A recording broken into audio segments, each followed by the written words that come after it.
Hello दोस्तों, good afternoon. कैसे हो आप लोग सब? आई होप आप लोग अच्छे हो गए। मैं भी बहुत अच्छी हूँ दोस्तों। और बहुत तेज़ वाली गर्मी लग रही, सही बता रही हूँ। मैं बहुत ज़्यादा परेशान हो गई इस गर्मी से। और आप लोगों का क्या चल रहा है जल्दी जल्दी कमेंट करके बताना। और आज खाने में क्या पकाया है वो भी कमेंट करके ज़रूर बताना। हमने तो सिंपल फूड बनाया है क्योंकि गर्मी है, इसलिए ज़्यादा कुछ स्टाइलिश वैरायटी कुछ भी नहीं है। और दोस्तों, आप लोगों के किचन में क्या पक रहा है फटाफट कमेंट करके बताओ। क्या बना रहा है इतनी भरी गर्मी में? आप लोगों के घर में किचन में क्या क्या बन रहा है ज़रूर कमेंट करके बताना दोस्तों। तो चलिए दोस्तों, बहुत से लोगों का तो नहीं, किसी एक ने मुझे बोला है ना कि बुढ़ी हो शर्म नहीं आती। अरे बाबा, मैं तो बुढ़ी हो गई हूँ। मैं एक्सेप्ट करती हूँ मेरी एज को हमेशा, है ना। मैं एक्सेप्ट करती हूँ कि मैं बुढ़ी हो चुकी हूँ। इतनी दो दो बड़ी बड़ी बेटियां हैं, बुढ़ी हो चुकी हूँ। अरे हाँ भाई, जिसकी 18 साल की बेटी हो, 18 हो जाएगा उसको अगस्त में, 15 अगस्त को राधिका को 18 कंप्लीट हो जाएगा। तो जिसकी 18 साल की बेटी हो और एक 10 साल की बेटी हो, तो वो तो माँ बुढ़ी होगी ना यार। क्यों नहीं होगी बुढ़ी? और मैं तो खुद से एक्सेप्ट करती हूँ कि मैं बुढ़ी हो चुकी हूँ। आप लोग अपना देख लो, है ना, अपना जानो कि आप लोग कितनी एज के हो चुके हो। मैं अधिकतर औरतें अपनी एज को हाइड करके चलती हैं और मैं हमेशा अपनी एज को रिवील करके चलती हूँ ना, क्योंकि मुझे कभी भी शर्म नहीं आती मुझे अपनी एज बताने में। क्योंकि मुझे जो कॉम्प्लीमेंट मिलते हैं ना फिर बाद में, मुझे वो ज़्यादा अच्छे लगते हैं। एज बताने के बाद आप लोग समझ सकते हो कि मुझे क्या कॉम्प्लीमेंट मिलते होंगे।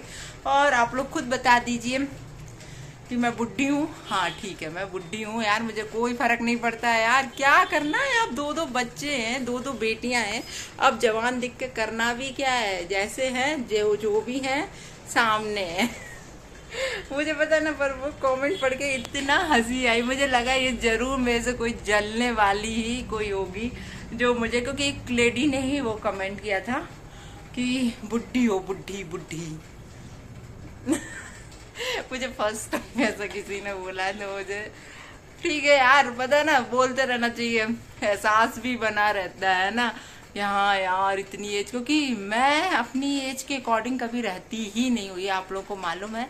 मैं मस्त मौला, हमारी फ्रेंड सर्कल भी बहुत अच्छा है, बहुत अच्छा। हम लोग इतनी मस्ती करते हैं कि सभी लोग अपनी उम्र को भूल जाते हैं।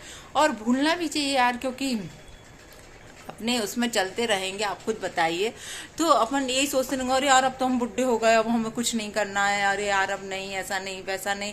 तो कभी आप जिंदगी जी नहीं पाओगे ना यार, है कि नहीं? वो जिंदगी जीने के लिए मस्ती करना बहुत जरूरी, बुढ़ा होना जरूरी नहीं है। पता, मुझे बहुत हंसी आ रही है दोस्तों।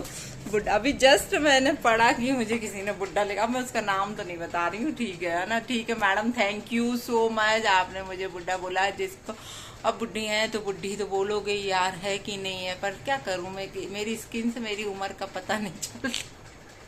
आप लोग भी जो मैं करती हूँ ना वो आप लोग भी क्या करो, सुबह उठ के गर्म पानी पिया करो, त्रिफला खाया करो, और चलो तो जिमिंग किया करो, योगा किया करो, एक्सरसाइज किया करो। जो मैं करती हूँ फिट रहने के लिए, वो आप लोग भी किया करो, ताकि आपकी भी एज ना दिखे, है ना, आपकी स्किन भी एकदम टाइट बनी रहे, है ना। ज्यादा लॉन्ग टाइम तक देखो, बुढ़े और हो जाएंगे 60 70 तक के, जब पहुंचेंगे 50 तक भी पहुंचेंगे। अभी तो मैं 50 नहीं पहुंची हूँ यार, 50 में भी अभी बहुत साल है ना।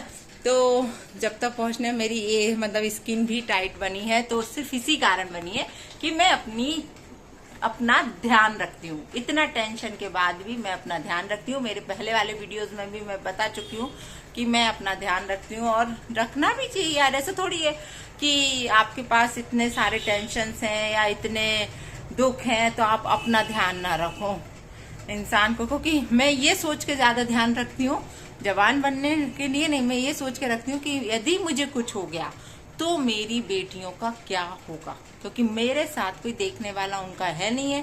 माँ बाप है हमारे तो बूढ़े हो चुके हैं, आप लोग देख रहे हो, एज्ड है वो।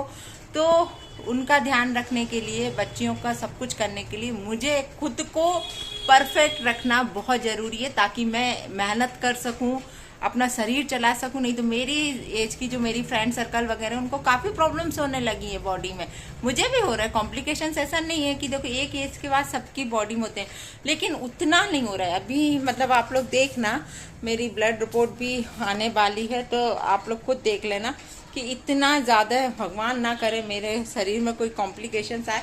थोड़े बहुत तो सबके शरीर में होता है। मैं उन चीजों को ये नहीं बोल रही कि मैं पूर्ण रूपेण 100% स्वस्थ हूँ, ऐसा नहीं है, लेकिन कहीं ना कहीं मेरी बॉडी में कुछ ना कुछ कॉम्प्लिकेशन होंगे, मुझे मालूम। क्योंकि मेरा मेन प्रॉब्लम, मैं आपको बता रही ना, मेरा मेन प्रॉब्लम है मेरा बैक पेन करना। बैक मीन्स मेरी जो अपनी रीढ़ की हड्डी जो रहती है ना, बैकबोन, नीचे साइड से बहुत ज्यादा पेन करती है, मतलब कमर दर्द बीच में।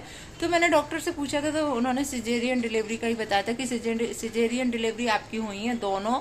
तो जब आप लोगों को मालूम, जिसकी यदि सिजेरियन डिलीवरी हुई होगी कि बैकबोन में इंजेक्शन लगता है ना, वो इंजेक्शन बहुत तकलीफ दे होता है। उसी से ही कमर पेन चालू हुआ है मेरा, उस टाइम से ही, जब मेरी बड़ी बेटी हुई थी राधिका, जब से ही मेरा कमर दर्द चालू हुआ है, और बहुत तेजी से दर्द करता है दोस्तों। बस मेरी बॉडी में ये प्रॉब्लम समझ लो, या फिर मेरा बीपी लो होता है कभी कभी, तो मैं अपने खाने पीने का फिर ध्यान रखने लगती हूँ। कभी कभी बीच में थोड़ा सा डिस्टर्बेंस हो जाता है, ये सारी टेंशन के कारण। जब मेरे ऊपर टेंशन हावी होती है ना, तो मुझे ऐसा लगता है कि ना खाना ना पीना कुछ नहीं सूझता है। फिर वो चीज फिर मेरे चेहरे पे भी दिखती है, वो चीज मतलब मेरे बॉडी पर भी बहुत ज्यादा इफेक्ट करती है। लेकिन कोशिश यही करती हूँ कि मैं सारी चीजों से बाहर हूँ, सबको लेट गो करूँ कि अरे चलता है ना। और ये अपने मन से सोचती भी हूँ कि यार जाने दो यार, ठीक है यार, ऐसा तो सबकी जिंदगी में होता रहता है। तो मेरी जिंदगी में भी हो ही रहा है। कौन सी मैं अनोखी हूँ यार, कोई पहली औरत तो नहीं कि जिसे दुख मिल रहा हो। और फिर भी मैं तो बहुत खुश हूँ यार, मेरे पेरेंट्स मेरे साथ हैं, मेरी बच्चियां मेरे साथ हैं, ठीक है, पति नहीं ऐसा नहीं है, वो अपनी दुनिया में खुश है, मैं अपनी दुनिया में खुश हूँ, है ना। मैं बस डिस्टर्ब नहीं करना चाहती उनकी लाइफ को। बाकी उनका जो सपोर्ट है वो हमेशा मेरे पास है, वो मुझे मिलता रहता है, उसमें मैं बहुत खुश हूँ, बहुत खुश हूँ। बस इतना ही मेरे लिए काफ़ी है। जरूरी नहीं है कि हस्बैंड 24 आवर्स आपके साथ ही रहे, ठीक है, दूर रह के भी है तो ना। आज कम से कम मुझे कहने तो है, भले ही रिश्तों में बहुत उतार चढ़ाव आए थे हमारे, लेकिन ठीक है, आज जब गलती का एहसास हो गया, सब कुछ ठीक है, तो क्या दिक्कत है फिर, है कि नहीं। खुशी खुशी हम अपनी दुनिया में, खुशी खुशी वो अपनी दुनिया में, बात खत्म वहीं से। क्योंकि कई लोग मुझसे आके पूछते हैं कि मैडम आप अपने हस्बैंड के साथ रह रही हो। भैया नहीं रह रही हूँ, मैं अपने मायके रह रही हूँ, वो अपने घर पे रह रहा है, ठीक है। तो चलिए दोस्तों, अभी बुड्ढी आप लोगों को बाय बाय कर रही है जय श्री राम दोस्तों, मिलती हूँ मैं आप लोगों से दूसरे वीडियो में। और आज का ब्लॉग कैसा लगा जरूर बताना मुझे कमेंट करके कि मैं कितनी बुड्ढी लगी आप लोगों को मजाक कर रही हूँ, है ना। चलो ठीक है, मैं उठ रही हूँ यहाँ से, क्योंकि मुझे अपना काम करना है दोस्तों। इतना टाइम नहीं होता है, बहुत सारे काम पड़े हुए हैं, और मुझे मालूम है आप लोगों के पास भी बहुत काम होगा, है ना। कोई फ्री नहीं रहता है इधर। चलो बाय बाय।